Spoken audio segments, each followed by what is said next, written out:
Assalamu alaikum everyone. Welcome to Knowledge Zone. So, as we discussed in the last class about our Earth, how Earth formed, and details about the basic details about the Earth. So, we are going to discuss our next topic from first chapter, our Earth, that is our universe, Sun, and the Earth. Okay. So, all of you, please take out your readers, page number 2. Okay. Come on, let's start the topic. For thousands of years, humans have been looking into the sky and trying to understand the object that shine there, the star that remain fixed vice versa each other, and the sun, the moon, and the planets which keep moving across the sky. So, बहुत time तक जब startup था human being का, जब वो लोग सोचते थे स्काई को देख के कि ये आसमान में जो चीजें हैं जो चमक रही हैं ये क्या है, वो लोग को कुछ भी नॉलेज नहीं था. ओके, वो लोग को आज से अगर आप इतने जब दुनिया स्टार्ट हो रही थी वो टाइम अगर सोचे तो आपको भी जरा समझ में आता, अरे हो भाई, जब तो कोई भी नॉलेज नहीं थी तो वो लोग स्काई को देख के सोचते थे आखिर ये चीजें हैं क्या.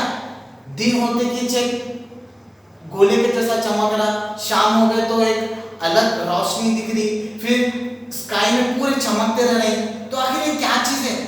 सन, मून, स्टार्स को देख के ये लोग बहुत ज्यादा क्यूरियोसिटी पैदा कर दी कि आखिर ये चीजें क्या है, इसके पीछे बहुत ज्यादा ये लोग रिसर्च करना शुरू करने लगे तब से, और फाइंड आउट करने लगे कि आखिर ये चीजें क्या तो भी है. एंड देन उसके बाद what are this and what way are they related to us, ये क्या है, ये हमारे से कैसा रिलेट करते हैं सब चीजें, हम आपको इसका क्या इफेक्ट है, how do they affect us. And many people study this object very carefully, noting down all the movements and activities happening in the sky.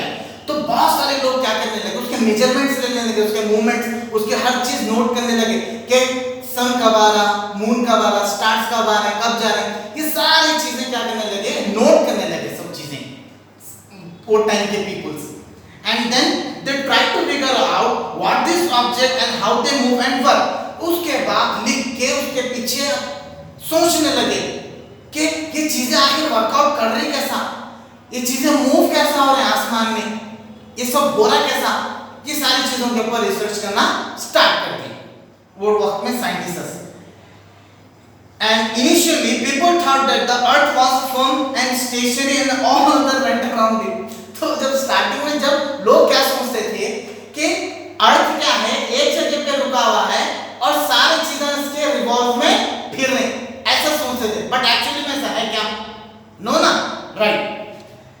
Since things have been like this for thousands of years, and also thought that the earth, the star, the sun have been like this forever and will be like this for the ever.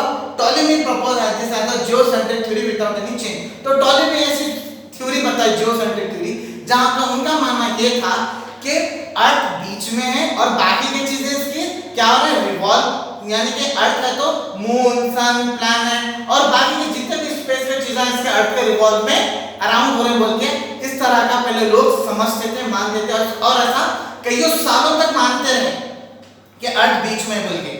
उसके बाद क्या हुआ, about 500 year ago scientist came up with a new understanding that the earth is not in the middle of a solar system, that is actually move around in the sky and the sun, and that itself is all constantly moving and the continuously stars in the sky and like sun. Copernicus proposed this as a sun centered theory, heliocentric theory. During the last 100 years or so, people have figured out that the stars are bound, they grow old and even die. So उसके बाद कई time के बाद क्या हुआ, 500 years के बाद scientist एक न्यू आइडिया के साथ अंडरस्टैंडिंग समझने लगे कि this is not in the middle of our solar system, कि अर्थ जो है वो सोलर सिस्टम के बीच में नहीं है, बल्कि सन जो है कि सोलर सिस्टम के मिडिल में है और सन के रिवॉल्व में सारी चीजें फिर रही, जिसकी थ्योरी को हम बोलते हैं, कॉपर्निकस की प्रपोज की गई थ्योरी है, हीलियोसेंट्रिक थ्योरी कहा जाता है, हीलियोसेंट्रिक सिस्टम भी बोलते हैं उसको. और वो लोग ये भी रिसर्च करें कि स्टार्स बाउंस होते, वो ग्रो होते, बढ़ते और उसके बाद डाई हो जाते, ऐसा मानना था साइंटिस्ट्स का. Scientist have figured out that the earth and the stars are actually part of a larger group of stars called galaxy, and that are the millions of such galaxies in the universe. Now they are the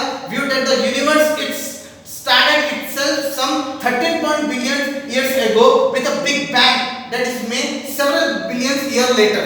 तो बाद में फिर scientist figure out करने लगे ये कि हमारी जो ये स्टार्स है, ये ग्रुप ऑफ स्टार्स मिलकर क्या होते हैं, गैलेक्सी फॉर्म होते हैं, और पूरा यूनिवर्स मिलियंस ऑफ गैलेक्सी से मिलके पूरा यूनिवर्स फॉर्म हुआ।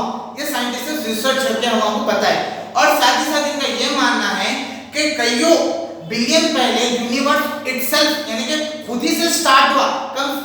कम से कम बताया जाता 13.7 बिलियन ईयर को पहले एक बिग बैंग हुआ, यानी कि ब्लास्ट हुआ। वो ब्लास्ट होने से हमारे पास आज millions of milky ways, galaxies, star, planets, asteroid, meteors, ये सारे के सारे चीजें आज हमारे पास फॉर्म हुए यूनिवर्स में, वो भी बिग बैंग की तरफ से, राइट? ऐसा मानना है साइंटिस्ट्स का।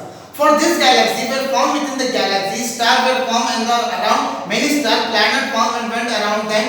In our life, thing more very fast, thing change very moment. However, this astronomical change take place over thousands of even millions of years. फिर उसके बाद बिग बैंग होने के बाद मिलियंस ऑफ गैलेक्सी फॉर्म है, वो millions of Galaxy में millions of stars बने, वो मिलियंस ऑफ स्टार्स में क्या हुए, पूरे गैलेक्सी मिलियंस ऑफ स्टार्स में मिलियंस ऑफ प्लैनेट्स वगैरह, और ये पूरी यूनिवर्स आज जैसे हम देखते हैं टोटल फॉर्म में, इसको मिलियंस ऑफ इयर्स लग गया पूरा टोटल आज जो सोलर सिस्टम हम देखते हैं वो बनने के लिए। Today human beings are investigating and trying to understand this very distant and complex phenomenon. To study this, several spaceship has been sent into the space.